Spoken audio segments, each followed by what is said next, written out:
За сайн байцгаана уу? Өнөөдрийн подкастын зочноор манай үндэсний 5 одтой багш. Тэгээ ганц тогтогч маань хүрэлцэн ирлээ. Танд аврал мэнд хүргэе. Аврал мэнд. За багшийн хувьд болохоор зэрэг үндэсний 5 одтой одоо STV Academy тодод ийм илтгэх ур чадвар одоо сургалтаар илүү бас олон танигдсан ийм багш маань байгаа. Тэгээд багш маань өөрийнхөө талаар та бас товч танилцуулаач. Сайн байцгаана уу? Намаа ганц тогтох гэдэг.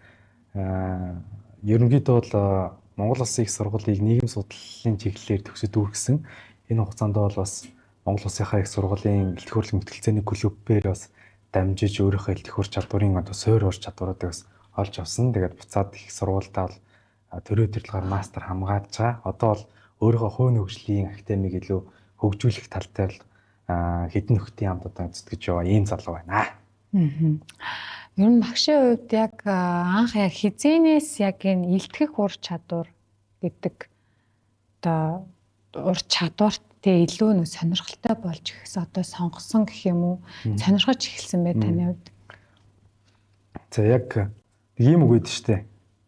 Хүн эхээс нэг төрдөг. Хоёр дахь нь бол хүн оюун ухаанаа төрүүлдэг гэдэг штэ тий. Оюун ухаанаас дахин нэг төрдөг. Ер нь бол илтгэх ур чадварыг өмнө нь бас мэддэг л байсан. Гэхдээ бүр тэгж би суралцъя театр гэж сонирхох төвшөнд бол байгаагүй.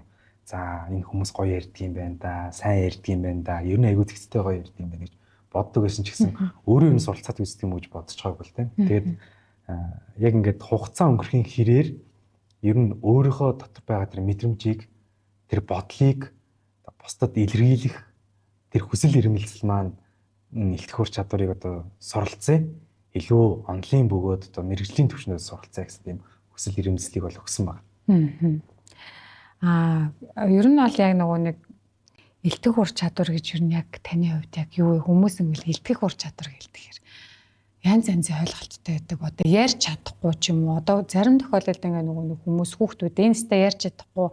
Одоо жишээл ингэж байгаа байхгүй. Ер нь ингээд яг энэ жинзи үеийнхэн гэх юм одоо нэг энэ хүүхдүүд ер нь өөрөөгөө ерөөсөө ярих илтгэхтэй чадвар айгүй сул гэд тэгсэн ингэсэн гэдэг нэг юм ерөөс ярих чадвар ахгүй магадгүй энэ нөгөө нэг дэлгэцтэй холбоотой ч юм уу те нөгөө 20 секунд анхаарлаа гэдэг чинь ярих чадвар маш сул байдаг. Тэгэхээр ер нь энийг одоо юмхэр ярих чадвар юм уу илтгэх ур чадвар гэж яг таныхаар яг юу юм? Тийм. За бас их гоё асуулт байна. Тэгэхээр энийг ярьж эхлэхээс өмнө статистик дурдсан дээр баг те. Ярианы ур чадварыг хүн болгон сурна. Ер нь бол сурчих нь амархан гэж боддог. Гэвч яг дэлхийд одоо ингээд топ 10 ингээд айц ингээд чагсаадаг байхгүй тийм. Тэнгүүд хүмүүс одоо хамгийн ихэнд нь одоо ямар айц байдаг юм болоо гэдэг ингээд бодоод үзэхээр хүмүүс харанхуугаас айх, өндрөөс тий айх айц, аль эсвэл ийм тавчуу зайнаас айх айц төр гэх мэтчлэн боддсон юм байлээ. Гэхдээ номер 1-т бол олон нийтийн өмнө ярих айц байдаг байхгүй. Энэ бол одоо дэлхийн хүндрэлтний 75% нь яг энэ класс хобби буюу олон нийтийн өмнө ярих, олон нийтийн өмнө харахаар ингээд юм төгших, эмгэгтэй байдаг гэсэн үг. Сандардаг, айдаг гэсэн үг. Гэхдээ үүнийгээ бол нэг тийм одоо сүртэй айц бишээ гэж боддогт нь хамгийн том асуудал байгаа байхгүй. Тэгэхээр ярих ур чадвар гэдэг өөрөө маш өндөр айцыг, догтлолыг, сандралыг дагуулж байдаг. Түүнийхээ хэрээр яг нэлтэх ур чадвар гэж юу вэ гэдээ одоо ингээд асуугаад үзэх юм бол одоо бүгдээрээ бодоод үзээ л. Өнгөрсөн цаг хугацаанд ярих чадвар чинь ярих, илэрхийлэх, бичих гэд маш олон зүйлсээр ингээд хүний мэдрэмж бодол ингээд явж байгаа. Хэрвээ күнц ингээд бодоод л байдаг гэсэн бол яах вэ те? Бид нар өнөөдөр тэр нэг мэдэх болов те? Тэгэхгүй шүү. Бичихгүй те зүгээр ингээд дотроо ингээд төвлөрөөлээ ингээд сууцууд юм бодоол те? Аль эсвэл гээгэл. Вольтер те? Энэ хүмүүс зүгээр л ингээд боддог, бодсон юм хизээж гадагчаа ингээд гаргадаггүй байсан бол бид нар өнөөдөр тэр хүмүүсийг мэдхгүй байхгүй. Тэгвэл тэр хүмүүс тэр Аристотель гэх мэтчлийн агуу хүмүүс үлдчихсэн бидний оюун санаанд тэр хүмүүс нэг бол бодлоо бичиж гаргаж ирсэн. Нэг бол илэрхийлж ирсэн аль эсвэл шавнартай арт түмэнд соён гээрүүлж ирсэн байхгүй. Тийм учраас хин нэгэн таныг хараад энэ их зөв бодолтой залуу байна та чи мэдэхгүй шүү дээ тийм. Зүгээр ингээл нэг төв царайтай хүн яваал тийм. Гэтэл тэр хүний шууд хараад ямар зөв бодолтой залуу гэхгүй шүү дээ. Тэр хүн чинь өөрийгөө ямар нэг тодорхой хэмжээнд илэрхийлж байж те. Би нэг ийм зүйл хүсээд байна гэж өөрийнхөө бодлыг хамгаалж иж тэр үнийг тодорхой хэмжээнд хүмүүс ингэж үнэлжтэй дүгнэж эхлэн штэ. Тэгэхээр элхэх ур чадвар хамгийн эхлээд бол энэ өөрийгөө ингэж гаргах одоо тэлэх чадвар واخгүй юу те. Нэг юм өгöd нь штэ. Ном ертөнцийг харах цонх бол элтэх ур чадвар өөрийгөө нэг хаалга юмаа гэж. Тэгэхээр өөрийгөө л ингэж нээж өгөх. Өөрийнхөө юу бодож байгаа, юу мэдэрч байгаа гэдэг зүйлийг нээж өгөх юм чадвар. Заавал улс орны түвшинд бусад гүрнүүдийн түвшинд хамлaalах гэдгээр нь харах биш те элтэх ур чадварыг. Та найз нөхдөдөө гэр бүлтэй өөрийнхөө хүрээллийнхаа хүмүүстэй яаж зөвөр өөрийнхөө үзэл бодлыг илэрхийлж нөлөөлж ойлгуулж чадах юм бэ гэдгийг л одоо судалж байгаа ийм л зүйл шүү дээ. Эргээд бодоод үзэхээр бид нэр зүрх сэтгэлд нэг үг үлдсэн байдаг шүү дээ. Аавын ч юм уу те ээжийн ч юм уу өвгийн эмээгийн те энэ нэгний хэлсэн үг бид нэр ингээд дотор үлдсэн байдаг те. Тэгэхээр тэр үг ингээд тэр хүний оюун санд насан туршид үлдэж байна гэдэг чинь тэр хүн ингээд өөрийнхөө мэдрэмжийг өөрийнхөө туршлагыг хуваалцсан болоод тэр хүнд хүлээж авсан болоод үлдчихсэн. Тэгэхээр энэ соёл чинь арт түмэнд үлдчихэж байна, нэг үндэстэнд үлдчихэж байна те. Ийм л хэрэгцээтэй ур чадвар юм л та. Гайхалтай те. Ер нь таны хувьд анхны те яг нэлтгэлээ хизээ те яг хизээ одоо танилцуулж исэн бэ те. Тэгээд яг тухайн үед танд сандрал байсан уу? Аль эсвэл яг тэр нэг яг анхны илтгэлээ танилцуулж исэн дээр гой моментээс хаваалцаач бас. Хамгийн анхны илтгэл гэх юм бол одоо миний хувьд 6 дугаар ангитай анхны шүлгийн тэмцээнд орж исэн баггүй. Тэрнээс өмнө ер нь тийм гоцлол яг ганцаараа яг тайзан дээр те гарч исэн тийм тохиолдол байхгүй. Тэгээд тухайн өдөр шүлгээ хэдэн өдөр маш гоё ингэж бичээд одоо хичээгээд ингэж бичээд аваад ирсэн чинь тэмцээнд оролдоонд ордог тийм зорчлогтой хүмүүс байдаг шүү дээ те. Тэр хүмүүс чинь миний хажаас уцсан намайг ингээд атаклсан байхгүй те. Чиний шүлэг бичнэ гэж юу гэдэг юм бэ гэх те. Тэгэл тэр үгийг сонсоод нэрээ миний шүлэг бичнэ гэж юу гэдэг гэж бодоод шүлэг танилцуулахаасаа одоо шүлгээд уншаас өмнө маш хэцүү тийм эвгүй байдалд орсон л доо. Тэгээд ер нь нөгөө нэг шүлгээ ингээд базаад цаасаа базаад. Тийм ингээд цаасаа базаад тэгээд ариун цэгрийн өрөөг гүйгээд орцсон. Тэгээд ариун цэгрийн өрөө ингээд гүйж ороход би өөрийнхөө шүлгийг уншиж эхлэв байхад ингээд миний дэм өмссөн байсан ингээд цанц тэр чигээр ингээд нарчсан тий.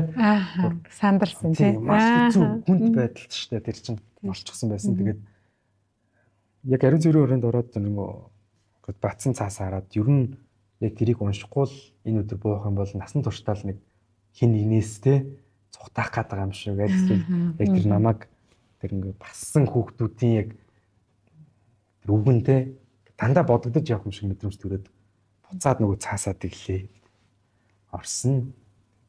Яг намайг дуудаад ингээд уншиж эхлэх цаг мөчөд ингээд гар хуруу салганаад тэг нөгөө шүлгийн мөрөнд дээр дороо ороод исэн миний бицсэн юм. Ингээд үг бол дээр дороо орно гэж байхгүй. Миний нүдл ирээлжлээд исэн байхгүй тий. Сандрал. Тэгээд яаж боосноо юм сандаггүй. Яаж уншснаас сандаггүй. Тэгэхээр маш тийм өндөр хэмжээний айдас сандрал гэдэг зүйлийг амьдралд анхудаа мэдэрсэн. Тэгээд тэрний дараас лектор болох сонголтоо 6 дахь ангид байсан. 6 дахь ангид. 6 дахь ангид. Энийг бас өөрийгөө таньдаг, мэддэг найз нөхдөд ер дандаа л хэлдэг л дээ. Энэ сонголтыг би энэ насандаа хийсэн юм аа гэдэг тийм. Тэгэхээр хамгийн анхны олон нийтийн өмнө гарсан түүх бол ийм байна тийм. Маш их сандарч ирсэн байна тийм гайхалтай. Эхлээд та нөгөө статистик дуртад хүмүүс нөгөө нэг 75% сандрал Миний өмнө яг тэр бол 75% нэг нь болж исэн юм шүү дээ. Тийм энэ бол хүмүүсийн баг тоонд орох. Орсон тийм энэ ороод баг мэдэрсэн. Ороод тэр мэдэрсэн. Тэрнээс илүү статистикийн үзүүлэлт нь ч баг орчихсон байх. Дахиад нэг статистик байдаг байхгүй. Дэлхийн нийт хүмүүсийн одоо 10 удтмын нэг нь олон нийтийн өмнө гар гайдас, өвхлийн айдас хоёртыг энэ тэмцгүүцээр одоо мэдэрдэг. Тийм төрлийн айдастай хүмүүс байдаг. Тэгэхээр би юу хийснээ санахгүй тэр тайзан дээрээс бууж байсан гэдэг чинь бараг л нэг оюун санаа гэдэг бол аль хэдийн биенээс бол байхгүй болсон байсан байхгүй. Яг таны нөгөө кейсийг ирээд яг ярьжсэн чинь олонний өмнө гарах сандрын тухай ярьсан чинь манай эртч Монгол гэдэг төстийг та мэддэг баг. Тэнд надтай нэг хамт нэг ингээд сураад төгссөн залуу тэгж ярьжсэн. Нөгөө багш нарыгаа дагаад ингээд 21 аймгаар ингээд тойроо явж байгаа. Намайг нэг аймагт очиод гутлаа. За чи ингээ гарчих нэрээр дуудаа чи ингээ гарчих гэдгсэн чинь. Яг тэр үед би баг ойр хавьд те нэг юм байсан бол өөрийгөө баг бүлчмээр санагдсан гэж хэлж байгаа. Бүр гайхаад юу яриад байна те. Одоо баг өөрөө ч би яг тэр үед нэр үнэхээр ойрхон юм байсан бол ингээд баг өөрийгөө гэж ярьж байгаа байхгүй. Тэр бүр яг тэгээ ингээд сая танд ярилцсан. Нэрэл яг тэр амир тийм амир хүнд тусдаг байхаа нэ. Тэг яг нэг тэр санаанд ороод бас. Таны хэлдэг яг зөв. Дэлхийн хамгийн алдартай элтгэгчид яг тэр одоо жишээ хэлдэг. Дэлхийн хамгийн одоо та бүхний мэддэг хин ч гэдэг те. Тэр элтгэгчид жишээ нь хүртэл тэр ингээд чухал итгэлийн хүн маш үн санагддаг тийм байдалд орж ирсэн тий. Тэгээд тэр нэг хэлдэг хүн юу юм бэ гэхээр ингээд элтгэгчид итгэлээ танилцуулахаас өмнө тий ингээд над руу буу тулгсан ч би тайзан дээр гармааргүй санаг. Итгэлээ танилцуулаад эхлэхээр буцаад над руу ингээд буу тулгсан ч би тайзнасаа буумааргүй санаг гэж байхгүй тий. Тэгэхээр энэ бол ямар ч хүнд одоо байдаг л мэдрэмж л тийм байна тий. Бас маш үнэхээр сонирхолтой байна тий. Тэгээд тэгвэл таны нэг амар амжилттай те би тэр илтгэл дээр л үнэхээр ингээд өөрийгөө мэдэрсэн гал цогтой байсан. Хамгийн миний бест одоо те амжилттай илтгэл одоо ямар илтгэл байсан бэ те. Тэгэд юу яг тэр илтгэлийг тийм амжилттай болгосон гэж та боддог вэ? Мэдээж хэрэг та энэ олон 6 дугаар ангиас хойш энэ олон жилийн хугацаанд маш олон тайзан дээр маш олон хэдэн мянган хүний өмнө гарсан. Тэр дундаас таны сэтгэлд үлдсэн хамгийн бэстэ би энэ илтгэлтэй хайртай энэ үедээ л гэдэг нэг бодохоор нэг тийм огштой үе байдаг те яг тэр илтгэлийн хадлаар бас хамгаалцаж. Хамгийн амжилттай илтгэл гэж нэрлэх юм бол би бол хамгийн дорчлог суусан үедээ л илтгэсэн илтгэл гэж хэлнэ. Яг тэгвэл 10 жилээс хойш таны өрөөний хэлдгээр илтгэлийн тэмцээнүүд орж явж исэн ч гэсэн ерөнхийдөө бол одоо ярьж сурах процесс гэдэг чинь яг хүүхэд хөл дөрөх процесстэй адилхан байхгүй. Ихэнх хүмүүс би олон нийтийн өмнө юм ярьцдаг тий гэж хэлдэг. Бас өөрийгөө тэгж боддог. Яг уу олон нийтийн өмнө самтарчихгүй ингээ үг хэлээ бууна гэдэг бас сайн хэрэг. Гэхдээ бусдад нөлөөлөд бууна гэдэг бол шал өөр хэрэг байхгүй. Тий. Бусдад нөлөөлж бууна. Тэр танхимд одоо сууж байгаа хүн болгоны зүрх сэтгэлгүйн тий ямар нэгэн зүйлийг ингэж өгөөд бууна гэдэг бол шал өөр. Зөвөр өөрийгөө танилцуулаад эвгүй байдалд орохгүй хүн шиг хідэн үг хэлгээд тий бууна гэдэг бол өөр ойлголт байдаг байхгүй. Тэгэхээр ярих процесс гэдэг бол хүүхд ихлээд хөдөлж чадахгүй шүү дээ төрөөд тий. Хөдөлж чадахгүй гэдэг нь алхаж чадахгүй гэсэн утгаараа дараа нь мөлхөн дараа нь ингээ хөлд орно тий хитаа гიშгэж сурна дараа нь хурдан гүйж сурна дараа нь өсөрч сурна гэдэг тий энэ бүх чинь процесстэй. Тэрнтэй адилхан миний ч гэсэн ихтгэлийн процесс яг л юм байсан. Эхлээд маш олон зүйлийг туршиж үзсэн, шүлэг уншиж үзсэн, баг зэрэг жүжиглэж үзсэн, өөртөө таалагдсан нэг ахын ихтгэлийг дуурайж үзсэн тий маш олон юм процесстэй явж байгаа. Сүүлдээ яг оюутан насны ихтгэлүүд л надад хамгийн гой сэтгэл үлдсэн. Яг тэгвэл тэр үед би тодорхой хэмжээний туршлагатай болж эхэлсэн. Өөрийгөө юу яриад байгаа гэдгийг ойлгож эхэлсэн байхгүй. Илтгэх ур чадвар гэдэг чинь бол гоё ярих биш юм байна. Тэ? Бусдын ингээд чигэнд л зэр хүрх гээд байгаа асуудал биш юм байна. Илтгэх ур чадвар гэдгийг бол ингэж л ойлгодог болсон. Уран илтгэл гэдэг бол хин уран сэтгэж чинь тэр хүн сайн ярьдаг. Эхлээд тэр яриа бол аль хэдийн толгоонд бий болсон. Оюун ухаанд, оюун санаанд бүрэлдсэн байх хэрэгтэй байхгүй. Тэ.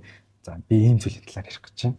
Ийм зүйлийг ойлгох гэж байна гэж тэр ингээд оюун санаанд бүрэлдсэн тэр зөв сэтгэлгээ танхимд ч гэсэн зөв аргаар л хөрнө. Тэгээд хүмүүс тэндээс аливаа нэгэн зүйлийг ойлгож байгаа.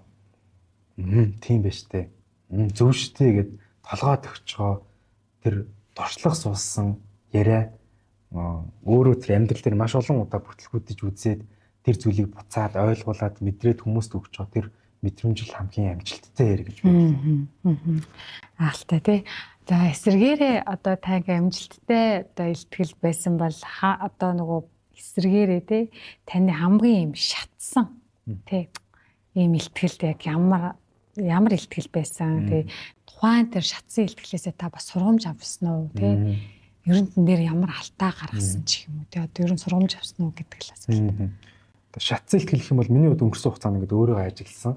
Тэгээд би багасаа тийм дээрлэхүү хүмүүст дээрлэхүү хүүхдүүд ч юм уу тийм бусдыг дээрлэхэд байгаа аль эсвэл бусдыг ингээд ялгуурлаж байгаа хүмүүс аягүй дургу хүүхдсэн. Өөрийн мэдлгүй л нөгөө нэг дээрлүүлж байгаа хүүхдийн талд очиж зогсчихдог. Өөрийн мэдлгүй л нэг мэтгээд тэр хүүхдийг өмөрөөд явж идэг. Тийм хүүхдсэн. Тэгээ илтгэлийнхаа өмнө тийм зүйлийг олж харахаар ч юм уу хин нэгэн тэр ингээд зааланд нэгэнтэй шудраг бус харьцаж байгааг харцгаар шууд ингээд хамгаалах механизм ажиллаад нэг ихтгэл ингээд тесрэлттэй болчихдог. Үг маш хурцолно. Тэгээд ингээд илүү ингээд субъектив тал руу орох ингээд хандлага руу ордог. Тэгэхээр ер нь бол шатсан ихтгэлд хүн ингээд хитэх сэтгэлхөдлөлтөө хатах шаардлагагүй юм байна. Зөв зүйлийг хэлэх нь үнэхээр хэрэгтэй. Буруугийн зүйл тий дутагдлаа жоор дуугаа өнгөрч болохгүй. Гэхдээ хит ингээд субъектив дайралт болохгүй. Тийм учраас тийм мэдрэмж төрж байгаа ч гэсэн өөртөө бас тэр мэдрэмжэндээ сэтгэл хөдлөлтөө ингээд жоохон хазаар тавих нь бас хэрэгтэй юм байна шүү гэдэг зүйлийг сонгорсон хугацаанд ойлгож авсан. Таны одоо илтгэх арга барил те ер нь бол жилээс жилд ер нь хэрхэн өөрчлөгдөж 6 дугаар ангийн ган тогтохоос одоо те одоо масын бүйл гэдэг шүү дээ. 6 дугаар ангийн ган тогтохоос одоо өөрчлөгдсөн тийм асар том ялгаа өөрчлөгдсөн байдал ер нь хэр одоо танд мэдрэгддэг вэ? Мэдрэгддэг. Тийм. Түүхтэр л авах юм бол түүх чинь анхдагч түүх гэж байдаг. Энд бол ийм одоо барилга байсан, тэнд нэг тийм хүн байсан гэж ерөнхийдөө бичдэг бол дараа нь шинжлэх ухаанч түүх болдог. Тэр нь бол илүү 1206 онд монголчууд их Монгол улсыг байгуулсан гэх мэтчлэн баримт нолгоотой явдаг. Сүүлдээ түүхийн ухаан гэж явдаг. Түүхийн философи нь өөрөө юг судалт өгөхөр Чингис хаан яагаад ингэж алтартай болчих вэ? Чингис хаан ингэж алтартай болоход тэр хүний ямар авиас чадвар нөлөөлөв гэд илүү гүн рүү нордог тийм. Яг үүнтэй адилхан бас илтгэлийнхаа илүү гүн рүү орж байгаа л доо. Одоо бол би танхимд хүмүүсийг алга ташуулах гад аль эсвэл танхимдаа таалагдах гэж одоо яриагаа бэлдэх ямар шаардлага байхгүй. Би зөвхөн диалектика буюу одоо үнэн рүү тэмүүлсэн яриаг л гаргах хэрэгтэй болчихж байгаа. Яг амьдралд байдаг бодтой тийм зүйлийг одоо ярих нь хүмүүст илүү хэрэгтэй, хүмүүст илүү өгөөжтэй байна. Тэгэхээр илтгэх ур чадварынхаа ярианыхаа ур чадварыг илүү гүн рүү чиглэсэн, илүү агуулга руу чиглэсэн, илүү өөр өгөөж рүү чиглэсэн ийм өөрчлөлтүүдийг бол гаргасан гэж байна.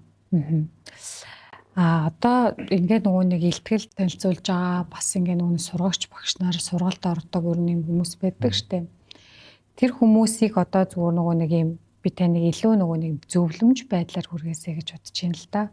За илтгэл танилцуулахын өмнө ер нь зүгээр та болон одоо бусад хүмүүс та яаж өөрийгөө бэлд гэдэг зөвлөгөө өгдөг вэ? Жишээлбэл сэтгэл зүгээ тасгал одоо дуу хоолойны юу гэдэг нь тэгээ ер нь та илтгэл танилцуулах сургалт орохынхоо өмнө яг та ч одоо нөгөө манай Гестив Академи үндэсний 5 оттой багш гэдгээр одоо сургагч багш илтгэгч гэдгээс илүүтэйгээр би яг тэрийг сургагч багш тэр дундаа илтгэх ур чадвараар одоо ингээд мэрэгшсэн 5 одны хэмжээний юм багш гэж одоо боддог байхгүй. Тэгэхээр та яг хүмүүст яг ямар зөвлөгөө өгөх вэ? Тэн сургууль орж байгаа багш нарт болоход сургагч багш болох гэж байгаа хүмүүст ер нь ямар зөвлөгөө өгөх вэ? Яаж бэлддэг вэ ер нь одоо? Ерөнхийдөө бол таны түрүүнд хэлдэг зөв. Ингээд сэтгэл зүгээ одоо бэлдэх хэрэгтэй. Чухал.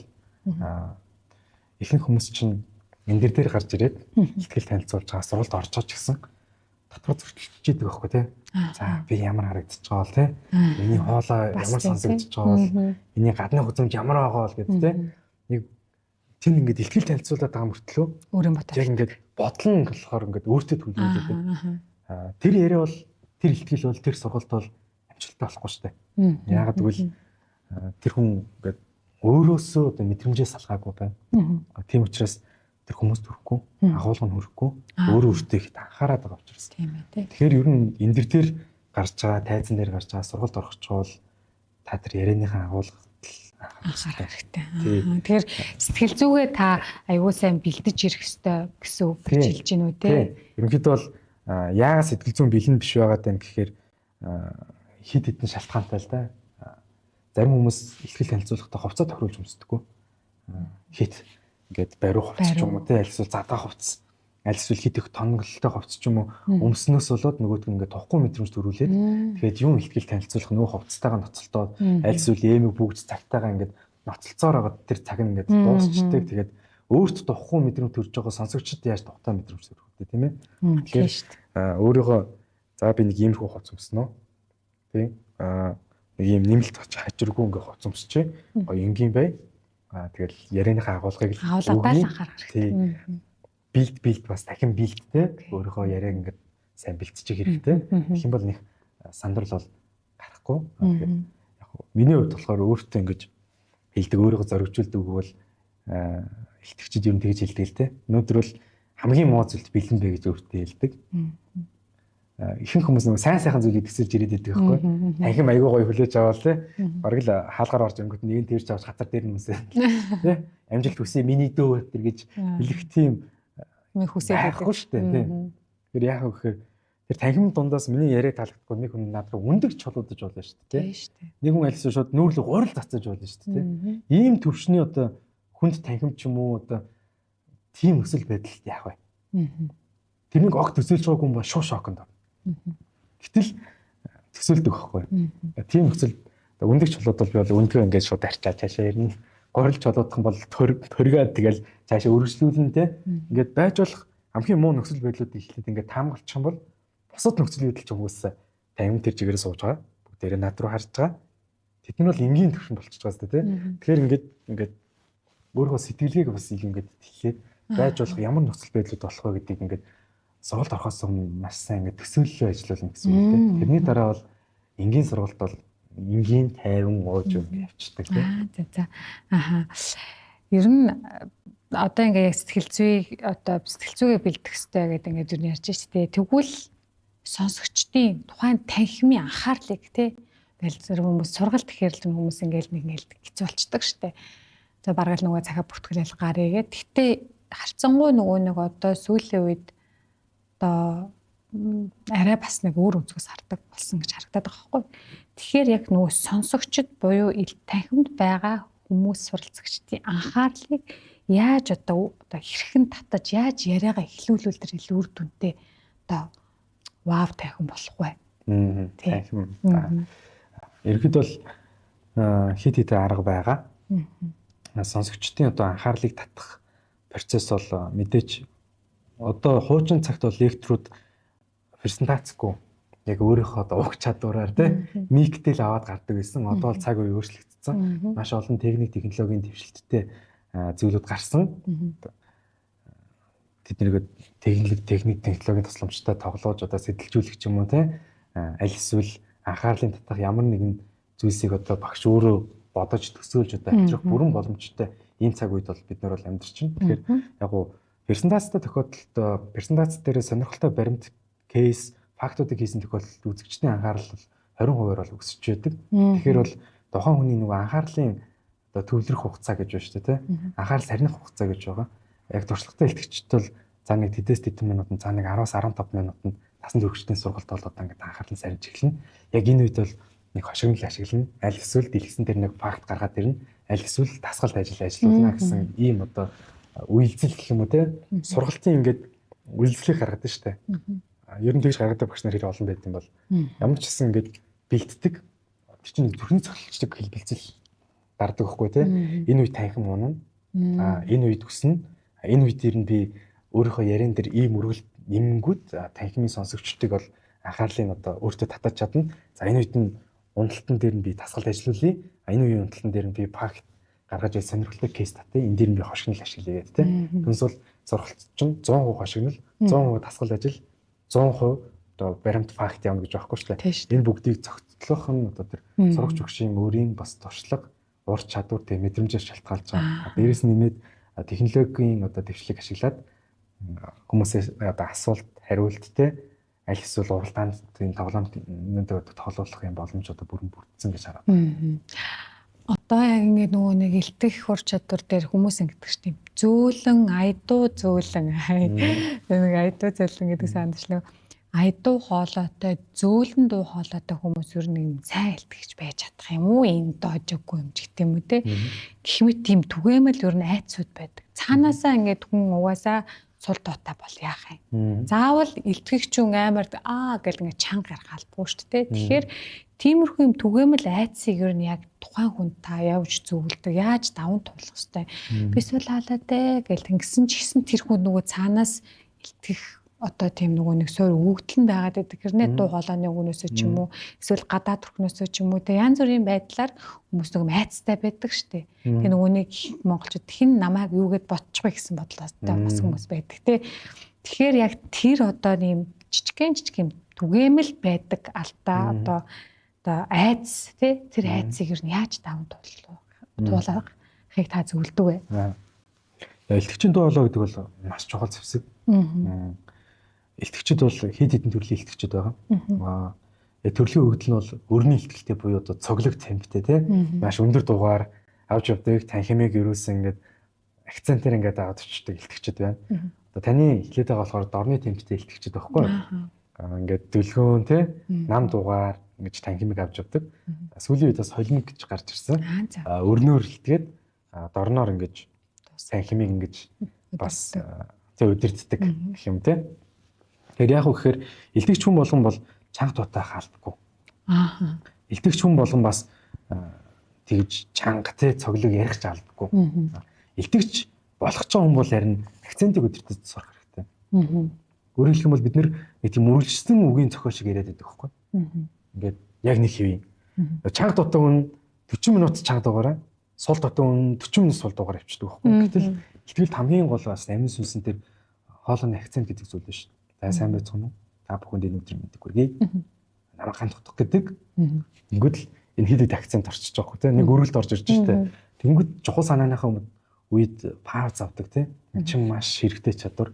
Гэтэл нэг ингээд дууны өнгөөр ингээд яваад тах нь сонсогчдыг өндөр дуутай хүн ч нам дуутай хүн ч аль аль нь яг уу залгаана. Аль эсвэл чихэнд тухгүй мэдрэмж төрүүлж эхлэн штэ. Тэгэхээр сул дуутай хүмүүс ч гэсэн өөрсдөө бас сорих хэрэгтэй. Тэхинд бол илтгэлийнхаа ингээд акцентыг бичих байхгүй. За би нүгэн дээр ингээд өргөлд өгье.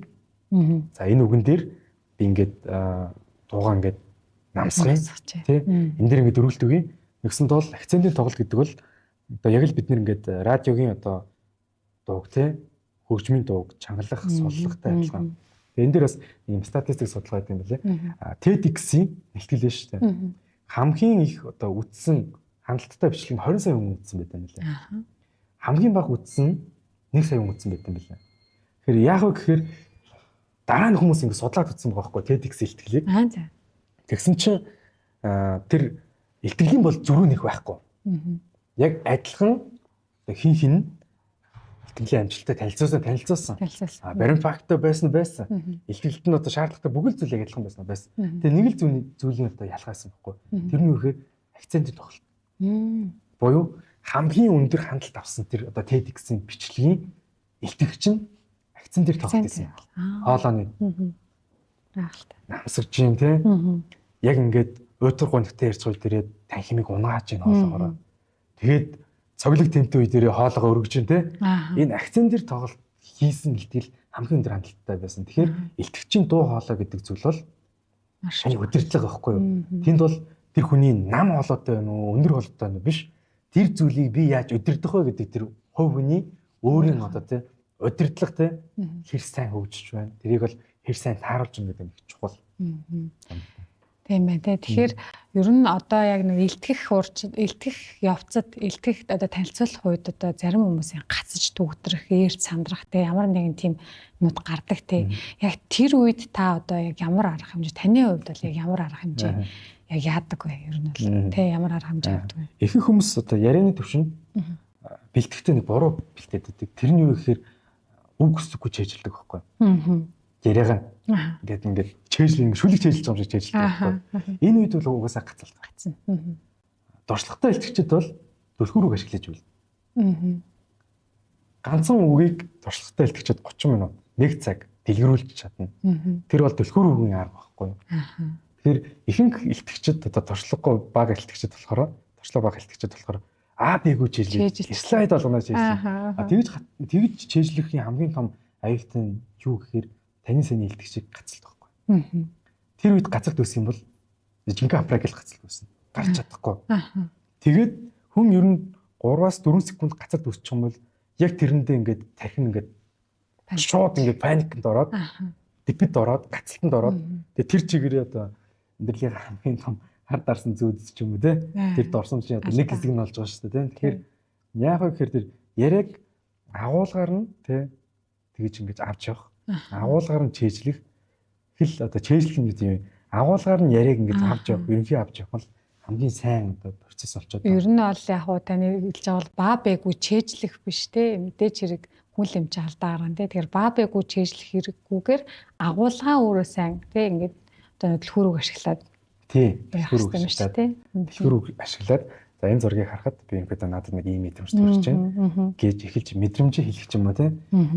Шууд хүмүүс туршлага багтаа илтгэгч нар амар сериус нь эхлээд байдаг байхгүй. За би утсгаа. За тэгэхээр өнөөдөр би та бүхэнд илтгэлээ танилцуулах бэлэн боллоо. Монгол Улсын эдийн засаг өнөөдөр яагаад юм хэцүү байна гэхээр тэр ингэж сериус нь явдаг байхгүй. Тэнгүүч танхим магнаас сериус нь эхэлчихэнгүүт сериус нь сонсогчтой хаарцсан сериус нь явж эхэлнэ. Тэнгүүт тэр хүнийг бүр ямар сериус нь юм ярих бол гэсэн хүлээлт үзээд ирэнгүүт тэр хүм улам сериус нь болох гээд тэрэнд хүрч чадахгүй болохоор өөрийнхөө ингээд хэцүү байдалд оруулчихж байгаа шүү дээ. Ингийн сте. За сайн байцгаана уу те. Энэ зурган дээр би нэг ийм зүйлийг илэрхийлэх гээд байгаа маа. Тэгээд та бүхэн маань энэ зургийг хараа юу гэж бодож байна? Ингээд жоохон эхлээд хой хүнээрээ одоо мэдрэмжээрээ явчихад тэр айц гэдэг зүйл чинь танаас ингээ үргээд те ингээ альсан ингээд жоохон ингээд уусаад эхэлчихэж байгаа шүү дээ. Тэгэхгүй шууд танхимыг өндөр байлдан дагуултаар эхлэх гэжсэнээс болоод маш том алаа гаргаж ирсэн. Маш том одоо маш их илтгэгчдийг бол мэдгүй. За ерөөдөө одоо нөгөө нэг хоёлаа бас нэлийн бас яг нөгөө нэг ямар одоо би эхлэмж одоо гаргадаг алдаа гэдэг voice tone гэдэг айц гэдэг ярьлаа шүү дээ. Ер нь дараагийн юу нь болохоор зэрэг ер нь таны хувьд таны илтгэл ер нь хэрхэн одоо юм бүтцэд оруулдаг гэх юм уу?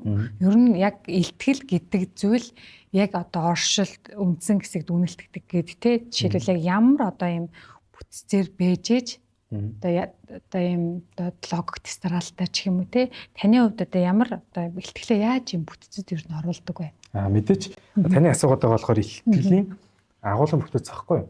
Илтгэл бол эхлэлтэй байх хэвээр. Тэгээд за сайн мэцхан уу ч юм уу те ямар нэгэн байдлаар аль эсвэл би өнөөдөр ингээд өглөө гэрээсээ гараад ирсэн нэг сонь зүйлтэй таарсан ингээд те сонсогчдын сонирхлыг өгдөг ингэж ийм төвчний яриагаар эхэлж болно. За мэдээч өрнөл хэсэгтэй буюу өрнөл хэсэг дээр өөрийнхөө яриаг батлах баталгаа, дэмжлэг, баримт, фактууд, шинжлэх ухаанч үндэслэлүүд байж эхэлнэ. За тэгээд дүгнэлт хэсэгтэй буюу за би энэ зүйлээр юу илэрхийлэх гэдэг юм гэхээр ийм санааг та бүхэнд хүргэх гэсэн юм а гэсэн нэг юм цогц яриа байгаа. За нөгөө талаараа бас илтгэгчийн дахиад бэлдэх тэр илтгэлийн өөр нэг хэсэг бол логос буюу илтгэл бол мэдээж цэгцтэй байх хэрэгтэй. 1 2 3 гэж явах хэрэгтэй. Ихэнх хүмүүс 1 3 2 гэж явдаг буюу логик тест харааллаа алдаж болчтой. Тэгэхээр цэгцтэй байх хэрэгтэй.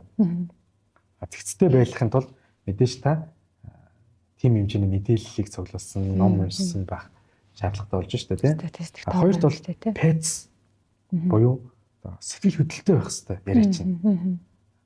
Маш гоё баримт пах цуглуулчаа тийм. Тэрнийга ямар ч одоо мэдрэмж агуулаагүй тийм ярина гэдэг бол их хэцүү. За өнгөрсөн онд гэхэд Монгол улсад нэг тэдэн гэр бүл бол салсан. Статистикаас харагдаж байна. Гэж ярих.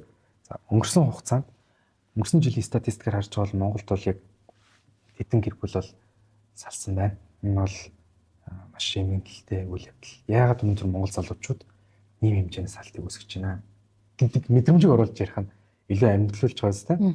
Тэгэхээр мэдрэмжтэй ярих хэрэгтэй. Яриандаа сэтгэлээ шингээх, мэдрэмжээ шингээх хэрэгтэй. Гуравт бол эц гэж хэлдэг. Илтгэгчийн эц буюу одоо би нэрэг та бүхэнд яг хүрэх тийм туршлагатай хүн мөн үү гэдэг зүйлийг танхимд одоо ойлгуулж явах хэрэгтэй.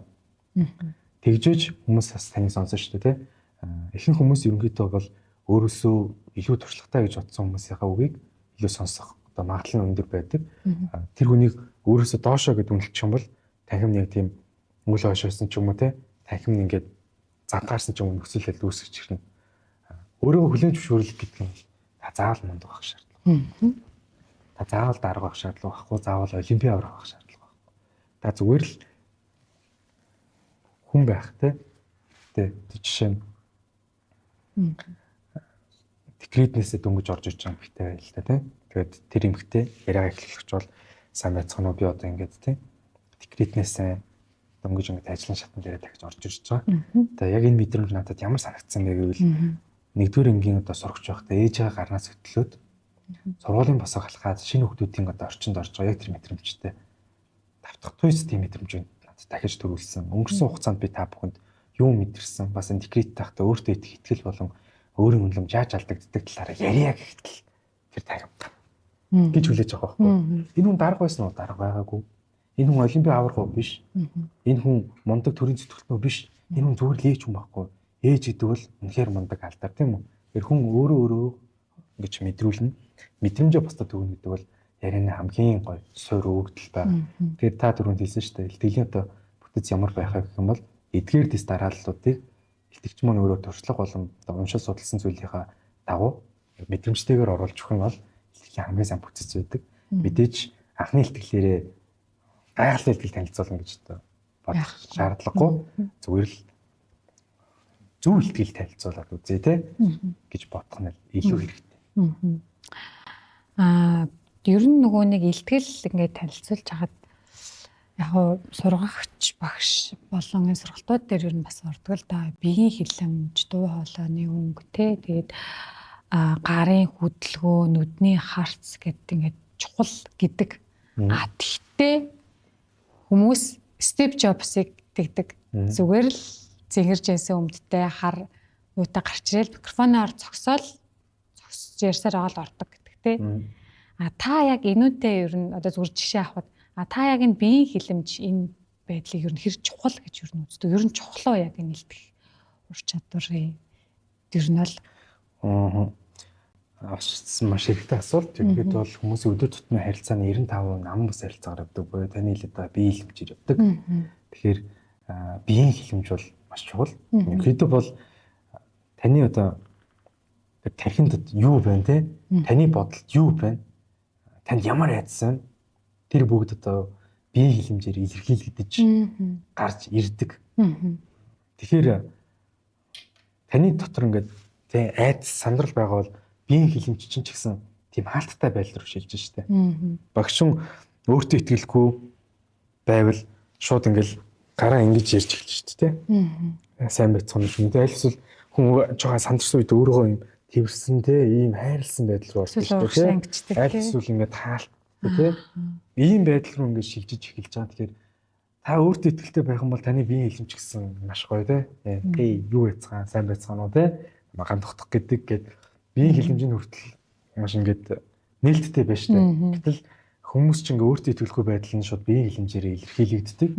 Таны яриач гэсэн бас биеийн хилэмжээрээ илэрхийлэгдэнэ. Би жишээ нь ярьж байхдаа би 10 жилдээ бол маш тийм одоо том юу гэх мундаг сурлагатай хөлтөөсөн гэж ийм биеийн хилэмжээр ярих. Би 10 жилдээ бол тодорхой хэмжээний сурлагатай хөлтөөсөн шүү гэж ярих. Талаацсан шал өөрөө байгаа шүү дээ. Тэгэхээр биеийн хилэмж бол маш чухал. Үүнтэй холбоотой бас кейс үүдэж шүү дээ.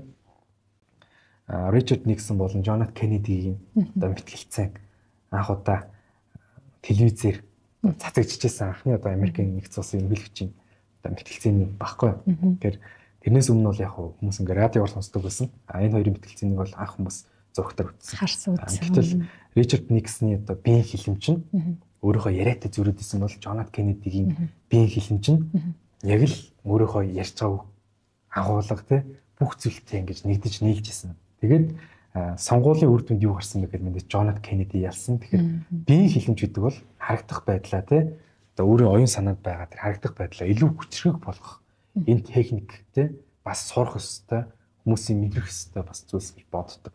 Тэгээд итгэвчээ тэр тусмаа ямар ч төвшний хүмүүс ер нь бусдын биеийн хилэмж ингээд судалж ойлгоод үзэх юм бол бизнес, улс төрд, илтгэх ур чадварт гэдэг маш олон салбарт одоо хэрэг болох юм техник л. Тий, би яг одоо биеийн хилэмжтэй холбоотой яг нөгөө нэг хүн ингээд яриад байдаг хэрнээ нэг ярианы төвшин хэдэн хувьтай гэдэг нь харах мэдрэмж нөгөө өнгөний хичээлд орж байгаа. Харах мэдрэмж харах юу 75% эзэлдэг тий. Тэнгүүтлээ одоо сонсох болохоор зэрэг ярих бол маш бага хувийг эзэлж байна. Тэгэхээр яг тэр харахтай холбоотой хүний биеийн хилэмж гэдэг бол бас яг юм мөргөлдөж чинь тий ер нь бол.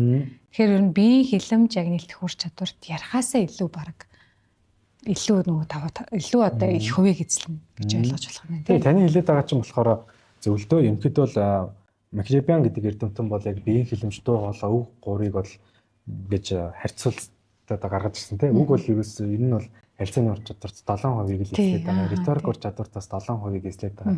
Тэгэхээр та маш гоё ингээд урнаар ярьдаг байсан ч гэсэн таны үг бол тодорхой хэмжээний л одоо бага хувийг л одоо 10 хүрэхгүй хувийг л эзэлж шүү дээ тий. Тэгээд 38% нь болохоор дуу хоолойтой, үлдсэн хувь нь биеийн хилэмжтэй болж шүү дээ. Тэгэхээр энэ бол маш өндөр одоо түвшинд орж ирэх одоо хэмжигдвэс юм ярианы одоо техникийн харилцааны ур чадварын нэг хэсэг гэж үзэж байна. За ер нь бол одоо хоёулаа бас ингээд илтгэх одоо сонирхол илтгэх ур чадрын талаар аягүй гой юм өөр үнцгийн гой кейсүүд ирлээ тий.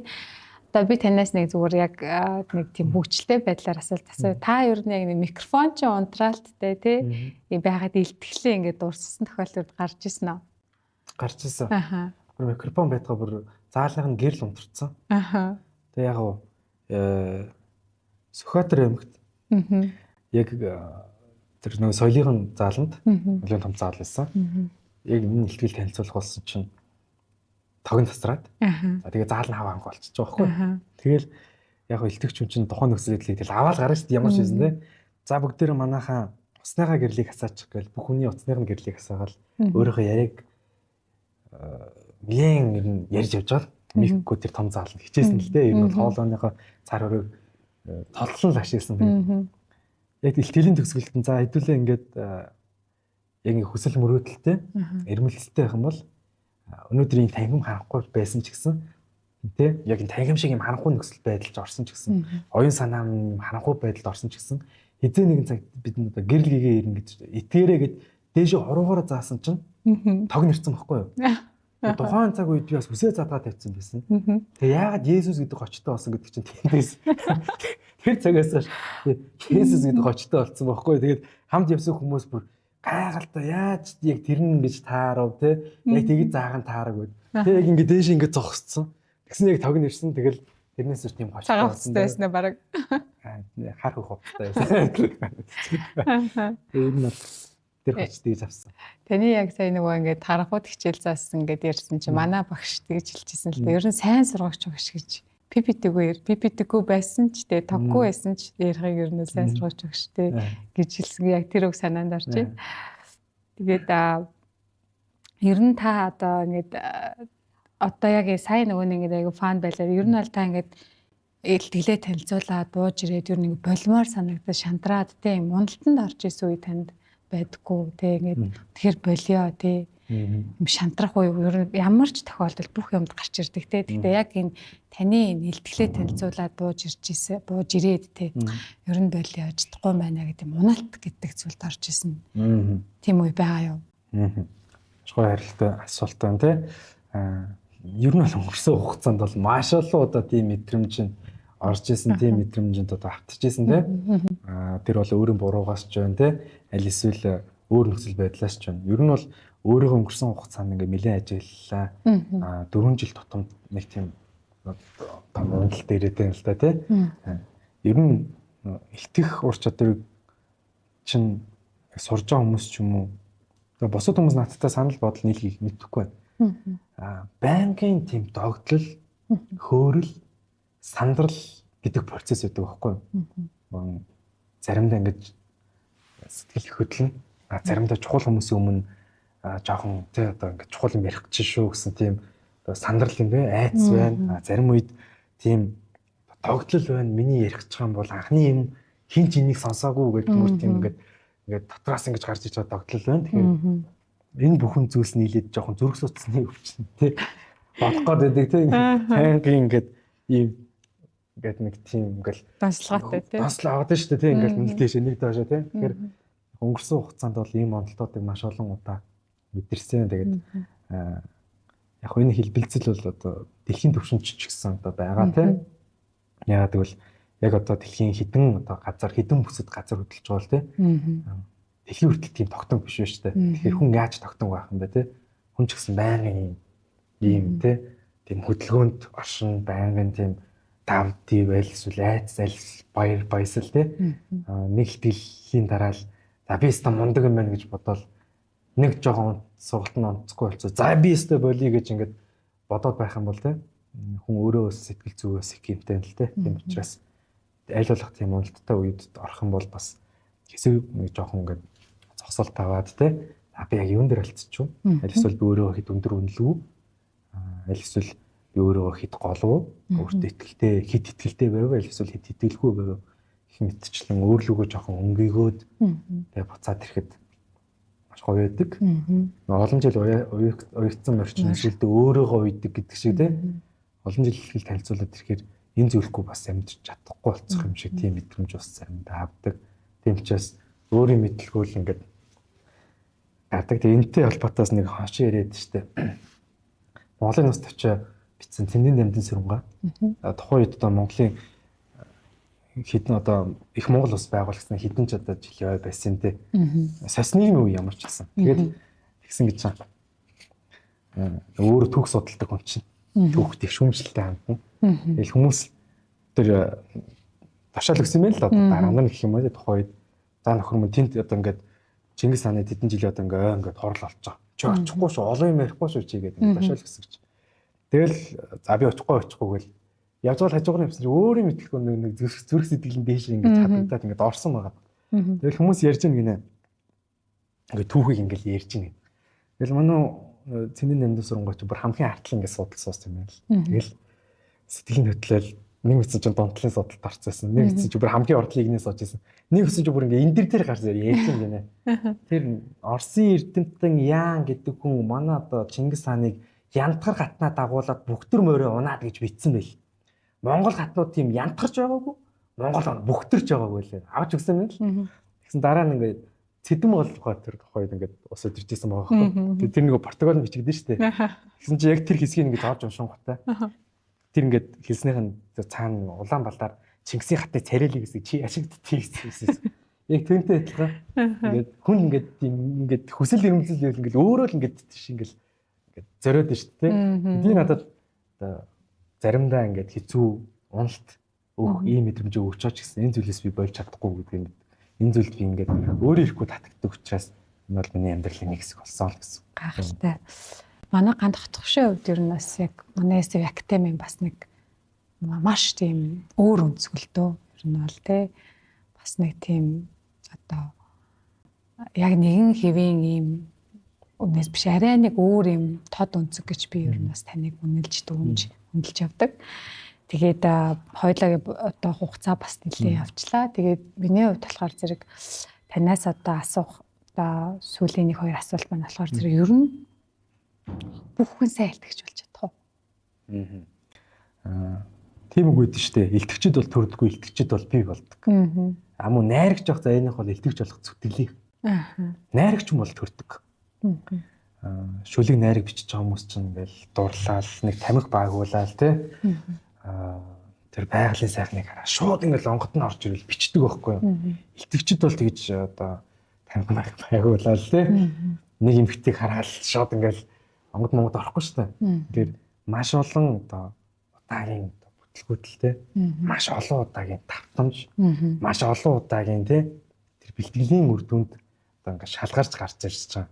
Түрүүнд хэлсэн шүү дээ. Энд дээр өөрийгөө танилцуулаад хэдэн үг яриад өөр тахимд байгаа бүхний зүрх сэтгэлд нөлөөлөөд нэг зүйл үлдээгээд буух өөр. Эн чинь зөвхөн угтаа бол бэлтгэл байхгүй юу? Тэг ингээд бэлтгэл дадал зуршил амьдралынхаа нэг хэсэг болж байгаа. Тийм учраас илтгэгчд бол төрдгүү тэд бол бий болдог. Амьдралын шалгарлаар үүсдэг, хувьсгалын шалгарлаар үүсдэг, хувьсдаг, өөрчлөгддөг. Тэгэхээр боломжтой гэж боддог. Илтгэгчд одоо бий болдог гэдэг чинь манлайлагчд бас бий болдог. Тий. Гэдэг үг сандарч тий. Таны одоо яг илтгэгч болох гэж байгаа тий энэ хүмүүст өгөхтэй юм зөвлөгөө ер нь бол ямар илтгэгч болж байгаа хүмүүс ямар ур чадвараа ер нь хөгжүүлж ээж одоо тий про төвшний илтгэгч болох бай. Та ер нь яг тэр хүмүүс зөвлөлд одоо хандаж зөвлөгөө өгвөл. Илтгэх ур чадварт суралцах гэж байгаа бол би тийм айхтар ингээл та тэдэн ном уншсан байх хэвээр. Та тэдний ихтгэлийн тэмцээнд орсон байх хэвээр. Шалгуур үзүүлэлт чинь юм байх хэвээр гэж би юугээс хэл. Илтгэгч хүн мөн чанартай л байх хэвээр. Буюу диалектика. Тийм. Үнэн рүү тэмүүлдэг байх хэвээр. Үнэн зүйлийг бусдад өгдөг, үнэн зүйлийг сонсогддог. Тэгэхээр илтгэж болох ч залуучууд бол аливаа нэгэн зүйлийг одоо хачирлаж ярьдаг бол, аливаа нэгэн зүйлийг худлаа ярьдаг бол, бусдад таалагдах гэж ярьдаг бол яг одооноос өөрийгөө тэр хандлагатай тэмцээ. Хэрвээ та тийм илтгэж болох бол бусдад одоо буруу л үлгэр дуурайл өгнө, буруу мэдээлэл түгээн. Тэгээд ерөнхийд бол Монголд хэд тийм одоо оптимистик буюу одоо хэд өөдрөг одоо хөөсрөлттэй ярьдаг хүмүүс их олцоод байна л да. Та нар мөнгөгүй байна, амжилтгүй байна, ядуу байна те ингэж ярьдаг хүмүүс аягүй олон болчиход байна. Тэгэхээр Вольтер ч өөрөө кандид буюу өөдрөг үзэл гэдэг зохиолоо Панглас гэдэг багшаар одоо төлөөлүүлээд хэд одоо хөөсрөлт нийгэмд ямар хор нөлөөтэй вэ гэдгийг шоглоод биччихсэн байхгүй те. Тэгэхээр хэд хөөсрөлт нь өөрөө бас илтгэх хүч чадвар маш муу нөлөөтэй. Хэрвээ энэ ур чадварыг та буруу ашиглах юм бол нийгэмд маш олон одоо лоорчдгийг, маш олон одоо ботлоо хэрэгчдийг төрүүлнэ. Тэгэхээр эхлээд өөрийнхөө амьдралын үнэн гэдэг зүйлийг л нэвтрүүлээрээ. Тэр хэн нэгэн таалагдгаж ярьдаг биш. Бодтой, уй суртай ярьдаг. Тийм чадваруудыг суулгачих юм бол таал илтгэж болж чадна. Хамгийн гол одоо суурь нь байх хэвээр. Энэ суурнаас доош явах юм бол тэр ном уншаад бодлоо ярьдаг юм байл яах юм. Жаахан мэдлэгээ давслаад хүмүүсийг хордох юм бол яах юм те хэцүү. Тэгэхээр тэр мөн чанар нь л өөрөө үнэн рүү тэмүүлэх те үнэн хайх хэлж байгаа болж үнэл ороод ирээсэй хүсдэг те энэ салбарлоо. За баярлаа. Тэгээд одоо ер нь хоёлаа ингээд бас подкастаа өндөрлөе. За та одоо сонсогчдод те манай подкастыг сонсож байгаа хүмүүс те хандаад юу яг ингээд урам зориг өгөх альсвал яг ийм одоо зөвлөгөө те одоо миний мэдээж магадгүй асуугаагүй үлдсэн асуултууд бас зөндөө байгаа те. Тэгэхээр та тэр одоо хэлээгүй үлдсэн одоо зүйл байвал та бас манай сонсогчдод хэлж өгөөч. Ерөнхийдөө бол яг одоо та ингээд илтгэх ур чадварыг сонгох сонголт хийж байгаа бол маш олон удаа бантлаа тий. Маш олон удаа олон хүний өмнө эвгүй байдалд орно. Маш олон удаа бас өөрийгөө би ямар муу юм бэ одоо мэдрэмжүүдийг авна. Гэтэ нэг ийм үг байдаг. Энэ дэлхийд ирэх хамгийн баян газар бол оршуулгын газар. Яагаад гэвэл тэнд маш олон биелэж чадаагүй мөрөөдлөд болгогдсон. Маш олон өөрийгөө нээж чадаагүй хүмүүс болгогдсон. Маш олон өөрийгөө өөрчилж чадаагүй, амьдралынхаа турш өөртөөгөө тэмцэж чадаагүй хүмүүс болгогддог. Маш олон мөрөөдлүүд, маш олон зорилгууд, маш олон гайхалтай ур чадварууд тэнд болгогддог. Тэгэхээр бидний эцсийн зогсол бол бүгдээрээ л үхэл нэг л хаалгаар орно. Гэтэ тэрнээс өмнө өөрийгөө бусдад ойлгуулах, мэдрүүлэх, өөртөөгөө тэмцэх, өөрийгөө нэг хамгийн том хүчрэг ур чадвар бол илтгэх ур чадвар шүү гэдэг зүйлийг сонсогчтой хэлэх гэсэн юм аа. За баярлаа. Илтгэх одоо гайхалтай илтгэгч төрдгөө харин би болдог гэдэг одоо ганц тохиолдол гайхалтай үгээр энэ подкастаа өндөрлөе. Баярлаа.